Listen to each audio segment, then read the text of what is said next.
Alam mo ba na ang aquarium na ito sa Japan ay isa sa pinakamalaki sa buong mundo? At may whale shark sa loob ng isang building?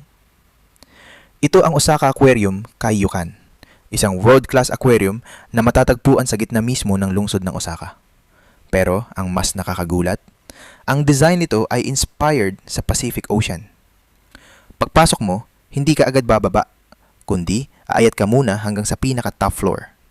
From there, unti-unti kang bababa habang iniikot mo ang napakalaking central tank. Parang spiral journey ka sa ilalim ng dagat.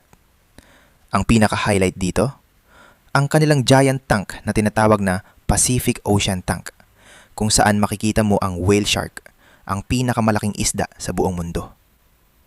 Fun fact, ang aquarium na ito ay may more than 620 species at over 30,000 marine animals mula sa iba't ibang bahagi ng Pacific Rim, kasama ang Japan, Antarctica at Great Barrier Reef.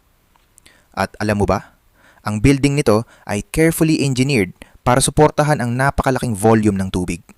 Umaabot sa more than 11,000 tons sa main tank pa lang. Para makapasok, ang entrance fee ay around 2,700 yen for adults, habang mas mura para sa mga bata.